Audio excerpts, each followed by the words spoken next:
Varicose Wayne ശാശ്വതമായ പരിഹാരം സാധ്യമാണ്. രണ്ട് തരത്തിലാണ് വെരിക്കോസ് ബാധിക്കപ്പെട്ടതായിട്ട് നമ്മൾ കാണുന്നത്. ചിലർക്കത് ഇന്റേണൽ ആയിട്ടുള്ള വെരിക്കോസ് ആയിരിക്കും, മറ്റു ചിലർക്കത് എക്സ്റ്റേണൽ ആയിട്ടുള്ള വെരിക്കോസ് ആയിരിക്കും.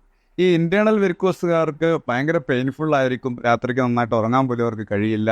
കാലുകളുടെ കടച്ചിൽ, മറ്റ് അസ്വസ്ഥതകളൊക്കെ ഉണ്ടാകും. എന്നാൽ എക്സ്റ്റേണൽ ആയിട്ടുള്ള വെരിക്കോസുകാർക്ക് അത്തരം പ്രശ്നങ്ങൾ ഉണ്ടാവില്ല, വേദനകളൊന്നും ഉണ്ടാവില്ല. എങ്കിലും അത് ചൊറിഞ്ഞ് പൊട്ടുന്നതിനുള്ള സാധ്യതകൾ വളരെ അധികമാണ്. ഒരുപാട് ബ്ലഡുകളൊക്കെ പുറത്തു പോകുന്നതിനൊക്കെ സാധ്യതയുള്ളൊരു വിഷയമാണ്. പൊതുവെ വെരിക്കോസ് വെയിന് നിർദ്ദേശിക്കപ്പെടുന്നത് സർജറിയാണ്. ഇത് ഒട്ടും ശാശ്വതമായിട്ടുള്ള ഒരു പരിഹാരമല്ല. കാരണം ഇത് സർജറി കഴിയുന്ന ആളുകൾക്കും വീണ്ടും ഇതേ പ്രശ്നം ആയിട്ട് നമ്മളെ ആളുകൾ സമീപിക്കാറുണ്ട്.